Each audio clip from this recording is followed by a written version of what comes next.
new book mentions that when they brought him up for a show a couple of years ago, a video shoot where there's going to be a live audience and it was at the wrestling convention and everything, so many of the boys either wanted to beat him up, said they were going to beat him up, or he thought they might want to beat him up, that they put him at a hotel under an assumed name, a different hotel, and had security bring him from that hotel to his event and stay with him, not for the fans, for the fucking boys. But anyway, so with all of this, right, I haven't mentioned him for a while because I've got to the point where, okay, now I'm going to call some attention to his shit, and that's going to be counterproductive because my mission in life has been to keep him from making as much money as I can in the wrestling industry. Even if it costs me, I've turned down shit to keep him from making it. But now if I keep talking about him, and this is why I'm going to get it out here today and then not do it again, if I keep doing it, it's going to start making him money. So he did another video where he bullshits people about his bullshit a while back and said some stupid shit. And I didn't want to respond to it because he was trying to hawk the fucking video. And that's the reason why he was saying it. So now that the video is probably not sold and is selling less than ever, and I'm not going to tell you where it is or how to find it, I would comment on a couple of things, because the one guy, what he had emailed me about was that, listen to the story that he told. He talks about Jeff, and this is a great week for Jeff. Jeff's going in the WWE Hall of Fame this week, Vince, or this month, or whenever the fuck. And he told a story that Dixie called him yelling at him when she sent Jeff home about the situation with Karen. And he proceeds to talk about, it's not my fault, I don't know anything about it, blah, blah, blah. And then Dixie was so mad at Jeff that she also got rid of all Jeff's people, who was basically me, Jim Cornette, and Dutch Mantel. And it didn't have anything to do with him and blah, blah, blah. And he doesn't know why. And if anybody, this is public fucking record. Not only has it been written down, it was notated at the time in the Wrestling Observer and PW Insider and everywhere else, but it's been written about since. And you can go back and check public records of where people were when. Jeff and Dixie had their split, and Dutch and I and everybody went to the next taping and continued our positions. And then I can't remember whether first it was Savio Vega and Road Dogg, I believe, because, of course, they were Jeff's guys. I think it was first, then Dutch. It may have been Dutch first, but Dutch calls me one day, so I had a meeting with them, and they're letting me go. Okay, I continued on doing my job. Then Savio and Road Dogg. The point is, all of them were gone. I was there for 2 more months working for TNA because the producer of the show, Keith Mitchell, and the director, Dave Sahadi, not only was I supposedly one of the on-camera authority figures, and I was an agent in helping guys lay out their matches or whatever in the locker room, but Sahadi and Mitchell had asked me to be the sole wrestling producer allowed in the TV truck because when the taping is going on, you always have a wrestling producer of whatever match in the truck to tell them, hey, there's going to be a dive. Hey, here's what, don't miss this shot. Put your blah, blah, blah, from the wrestling viewpoint.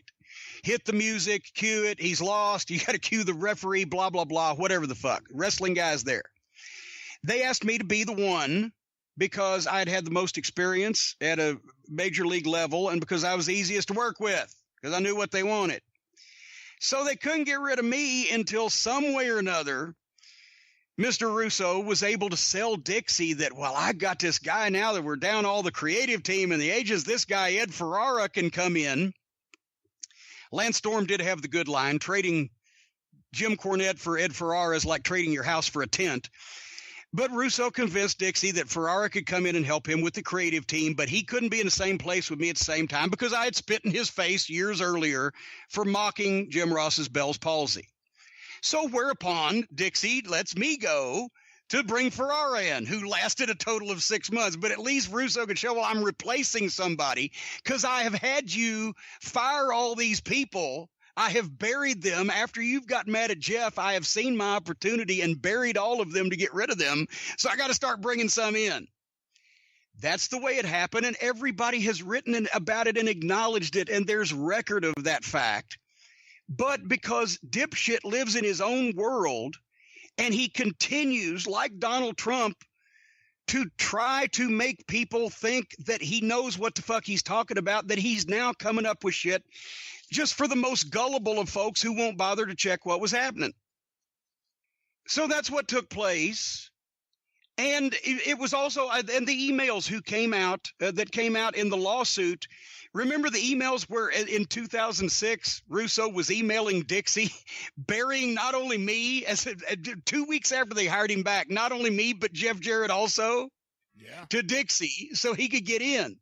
And it took him about 3 years, or 2.5. And Jeff made Dixie mad enough that he could get her fucking ear all the way, because everybody knew she didn't know what the fuck she was talking about. And she basically, like Trump, she'd listen to the person with the fucking sweetest fucking story rather than the content of same.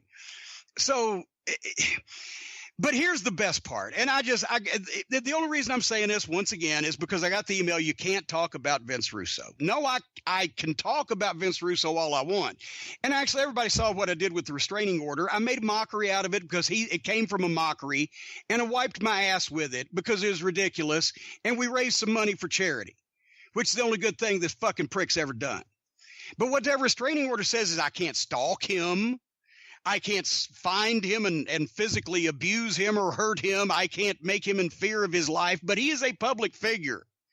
And besides the fact that I don't give a shit, I can talk about him all I want, especially when he lies and he's full of shit. And he did this also in this video, and then we'll leave it alone. Now that I've just make sure that everybody the sales are off. Nobody's going to buy this fucking turd to punch bowl. Listen to the story that he told you. Everybody knows when I sent the email to Terry Taylor, giving Terry the Stooge test. And me and Terry shook hands at Winston-Salem at WrestleCade. Because I told him, I said, it was just a Stooge test, Terry. I was never mad at you. I just knew you'd tell him, and I wanted to ruin his day. Because fuck him. I hate him. So, of course, immediately they send the email to Dixie, and they get their entertainment lawyer, by the way. That's the thing. The lawyer that sent me the letter that I had been reported to the FBI for threatening Vince Russo if anything happened to him and blah, blah, blah. I don't know if people remember this part. It wasn't like a criminal attorney or anybody, and it was one of Dixie's entertainment attorneys from somewhere else in Los Angeles or whatever she worked with in her PR business. So if I had tried to steal Vince Russo's copyright, they'd be more fucking on the ball than terroristic threatening, right? But he actually said that when they saw that email, that the attorney advised them to call me. And once again, he knows me. Vince Russo's known me for all these years, so you can know when he's making shit up. They wanted the attorney, or they wanted Dixie to call me and talk to me about, hey, we've made a mistake. Maybe we'd like you to come back and get me on a plane to Orlando. And when I would get off the plane in Orlando, they would have me arrested for making terroristic threats. Deception, let me count the ways. Number one, everybody knows I wouldn't be flying. Vince Russo has known me for 22, 23 years. And of those, the time that we worked in TNA in Orlando, I never flew. I haven't been on a plane in almost 20 years except to go to England, and he knows that. Secondly, why would they fly me to Orlando to talk about coming back when their office was in Nashville and it's a 3-hour drive from where I live? Thirdly, who the fuck that has ever known me would have thought that I would come and talk to them about coming back? I was actually already with Ring of Honor. And lastly, but bestly, what do you think anybody, Terry Taylor or anybody else in that company that had known me for years would have said if it had been suggested, Vince, if you make Jim Cornette spend 30 seconds in a jail cell, you think you've got trouble now? He will dog you like an old gypsy woman, cursing you to your dying breath. But he made that story up because it sounds good and it makes it sound like other people took shit seriously that he was fucking spouting. No, there was never any discussion like that because it didn't happen like that because the people involved would know that. But you just make shit up. And then, one more, and then I'll go, I swear to God. He also said, and this is the guy that got the restraining order against me because he was in mortal fear of me, had his brother-in-law bringing him a gun so that I or somebody that I had assigned to do the job wouldn't come and murder him and his family in his sleep, right? This was basically his fucking principle. Then to sell the video, he gets there, he says, well, I'll tell you what. I'm done with Jim Cornette. I can't talk like an idiot like that, but I'm done with Cornette. Sometime sooner or later, we're going to be in the same place as each other. Well, first he said we could have a boxing match. He get a trainer and I'll get a trainer. We'll just beat the piss out of each other and leave it there. Not understanding good old-fashioned hatred and the fact that, no, I want to beat the shit out of you, but I don't want to let you hit me, so I would try to hit you from behind with a table lamp, you fucking moron. A boxing match. But then he says, sometime we're going to be in the same place at the same time. And then I've had it. He can take his shot, but if he does, he better kill me. I swear to God, he said this. He can take the shot, but he better kill me because I've had enough. I would have been happy to make you happy, Vince, but you got a restraining order against me. So not only am I not supposed to take the first shot, which I would have taken, but I'm not supposed to be in the same place as you at the same time, which I'd be happy at this point to do. Because the only time, and I told the folks at WrestleCade year before last that I would not be there when I was previously booked, gave them plenty of notice, because somebody had announced shithead to be there. And I said, I'm not going to go to jail in Winston-Salem on Thanksgiving weekend. And so I declined, but I also told the guy who brought Shit Stain there and the promoter of the event who didn't want him there to begin with, I said, this one's on me. The next time he needs to pull out if there's a conflict, because it's a foregone conclusion, and he knows this. There will be physical altercations and law enforcement involved if we are ever in the same place at the same time again. That's a foregone conclusion. Don't piss me off any further, motherfucker, with your fucking running your fucking dick liquor, because I'll make it a place sooner than later and closer than further, and your fucking restraining order can get fucking torn up and shoved up your fucking ass real easy. Don't keep, because I've been off of you, asshole. So you just stay the fuck off of me, especially if there's anybody still stupid enough to believe the shit you make up.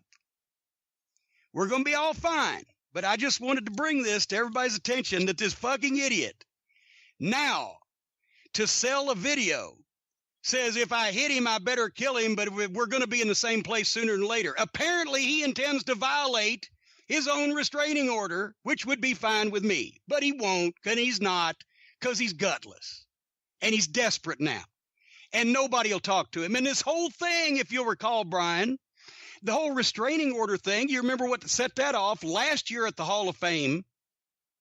They had me induct the Rock and Roll Express, and I did the table for three with Eric Bischoff, where we had a pleasant chat about what a fucking idiot Vince Russo is, because that's everybody's prevailing opinion that's ever been around him. And he got so mad, he stirred me up, running his dick liquor, and I responded and put him in such fear and his family in fear that they were shivering in their fucking homes and getting guns from the goddamn, just from the things that I'd said. I've never been around him, never been to his fucking house or his property or his place of work. Doesn't have one. Just the things I said made that gutless piece of shit so fucking frantic that he went through all of that. And now to sell something because he was mad because the WWE acknowledged us because we had legitimate talent and made a contribution. And now he's doing the same thing. He's running his mouth about me again. And he's probably going to do the same thing about Jeff because he's mad because the WWE won't have a secretary return his fucking email. He's a failure. He's a fraud. He's a liar. He's a con man, and he's fucking pathetic. So just in case anybody thought